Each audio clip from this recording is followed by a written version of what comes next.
السلام عليكم ورحمة الله متابعي قناة منوعات عربية، مرحبا بالجميع.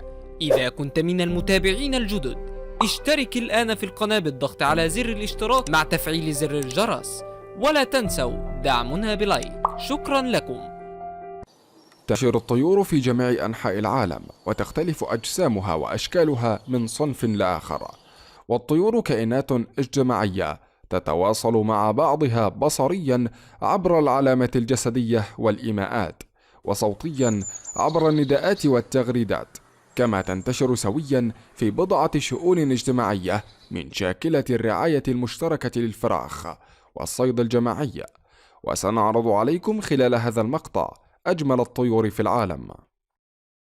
طائر الفزان الذهبي أو الدرج الذهبي يعتبر واحدا من أجمل الطيور على الإطلاق، حيث يتميز بقمة ذهبية صفراء جميلة وأعلى ظهره أخضر، ولديهم أيضا ريش في الكتف مائل إلى الأحمر الداكن، وذيل بني طويل. ويعيش الفزان الذهبي في الغابات الكثيفة في جميع أنحاء غرب ووسط الصين، ويصل طول الذكر البالغ عادة إلى حوالي 42 بوصة، أي أكثر من مترين. ومن المثير للاهتمام أن الذيل يمثل ثلثي طول جسمه الإجمالي، وتقضي هذه السلالة من الطيور معظم وقتها على الأرض، وتتغذى بشكل رئيسي على التوت والبذور والحشرات. طائر المكاو القرمزي هو ببغاء كبير ملون من نوع المكاو، يعود أصله إلى الغابات الرطبة دائمة الخضرة الواقعة على دائرة الاستواء الأمريكية، ويمتد موطنه من جنوب شرق المكسيك إلى كل من بيرو وبوليفيا والبرازيل، ويعيش في الأراضي المنخفضة وحتى ارتفاع 1000 متر. ولقد عانى المكاو القرمزي من الانقراض المحلي في بعض المناطق بسبب تدمير أماكن سكنه وأسره للتجارة، ولكنه على الرغم من ذلك بقي منتشرا وشائعا محليا. كما أنه الطائر الوطني لهندوراس، وطوله 81 سنتيمتر تقريبا، وأكثر من نصف طوله يتركز في ذيله الطويل. أما كتلته فمعدلها كيلوغرام واحد تقريبا، ومعظم ريشه من اللون القرمزي الأحمر. أما ذيله وأسفل ظهره فلونهما أزرق فاتح، وأجنحته ملونة باللون الأصفر والأزرق الغامق والأحمر الغامق. ويوجد حول عيني المكاو جلد أبيض غير مغطى بالريش يمتد إلى منقاره، وعلى هذا الجلد ريش صغير أبيض. إن الشكل الرائع الذي يتمتع به هذا الطائر الجميل بالإضافة إلى ذكائه يجعل كثيرا من الناس يقبلون على تربيته كحيوان أليف في بيوتهم، وقد يعيش ما بين 30 إلى 50 عاما، ويتغذى على الفواكه والجوز والحبوب.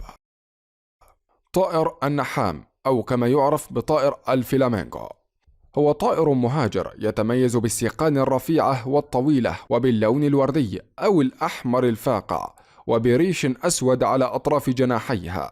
يوجد منه 4 أنواع في قارة أمريكا، في حين يوجد نوعان منه في آسيا، أفريقيا، أوروبا. وتمر أسراب هذا الطائر خلال هجراتها السنوية ببعض أجزاء من الوطن العربي، ويتم تصنيفه من بين أجمل الطيور في العالم. الطاووس يعتبر من أجمل الطيور، فالذكر ينشر ريشه إلى الخلف في شكل مروحة جميلة طولها نحو 5 مرات لطول جسم الطاووس. ويعتبر الطاووس من أكثر الطيور بهرجة وزهوا، وذلك لكثرة ريشه ولجماله. وأكثر أنواع الطاووس ألوانا هو النوع الهندي، ويبلغ حجم الذكر حجم الديك الرومي، وله عنق وصدر بلون أزرق مخضر معدني، ولون الأجزاء السفلي بنفسجي مزرق، وله صف طويل من الريش الأخضر المخطط ببقع واضحة تشبه شكل العين، وهذا الريش ينمو من الظهر لا من الذنب. وأثناء فترة التخصيب ينشر الذكر صفوف ريشه في شكل مروحة عظيمة أثناء استعراضه البطيء أمام الأنثى، وحجم الأنثى أصغر وألوانها أقل بهرجة من ألوان الذكر. طائر طوقان كبريتي يعتبر من بين الطيور المذهلة والجميلة، ولديهم منقار ضخم متعدد الألوان. هو خليط من الألوان الأخضر والأحمر والأصفر، وريش هذا الطائر في الغالب أسود مع حلق أصفر وصدره أيضا، ويسكن هذا الطائر الجميل في الغابات في أمريكا الوسطى والجنوبية، وينتقل عبر فروع الأشجار، وذلك بسبب أجنحته الثقيلة. وتشتهر هذه الطيور بكونها اجتماعية جدا، إذ أنها تشكل أسراب صغيرة تحتوي على ما يصل إلى 30 طائر، يتكون نظامهم الغذائي أساسا من الحشرات والسحالي والبيض. ببغاء الغطاس يعيش في المناطق الباردة الشمالية للمحيط الأطلسي وفي منطقة القطب الشمالي.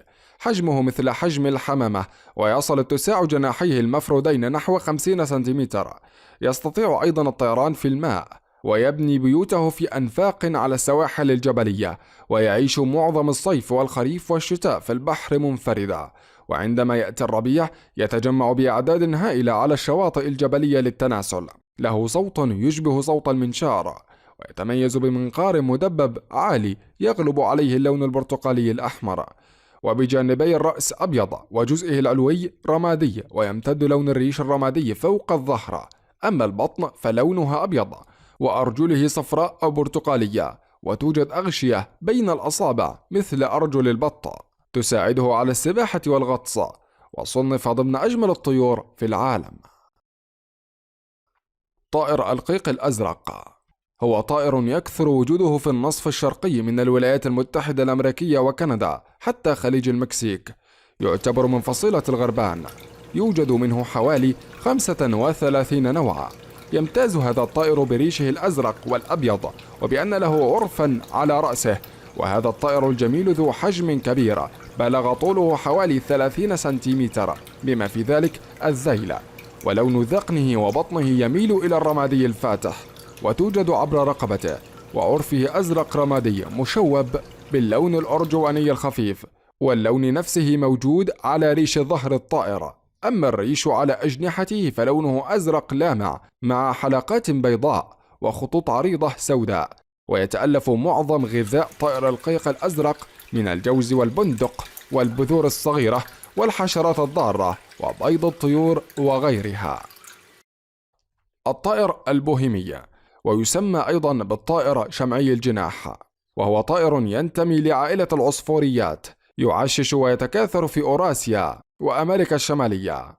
يكون الطائر البوهيمي ذا لون بني مائل للرمادي مع أطراف بيضاء وصفراء على الجناحين، وله رأس ذو عرفة، وعلى وجهه ما يشبه القناع الأسود.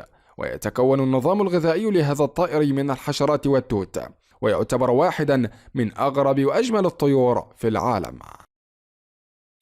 بطة الغياض أو بط الخشب هو نوع من البط يعيش في أمريكا الشمالية، وهو من أشهر وأجمل الطيور المائية الملونة في أمريكا الشمالية.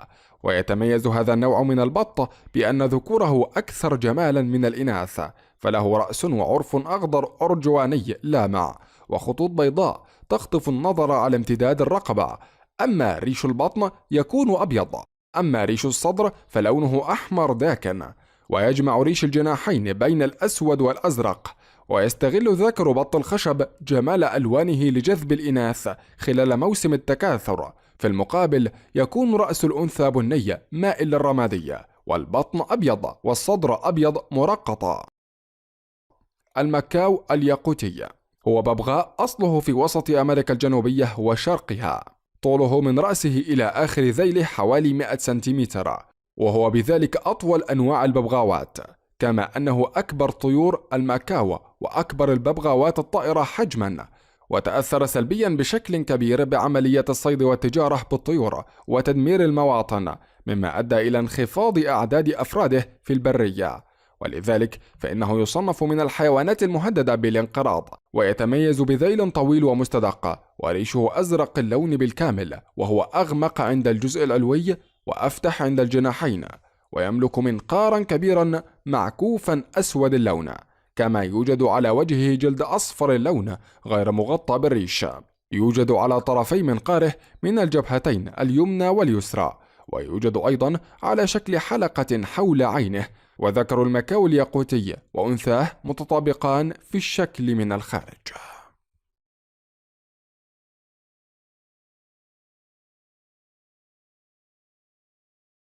لا تنسوا الاشتراك في القناة وتفعيل زر الجرس.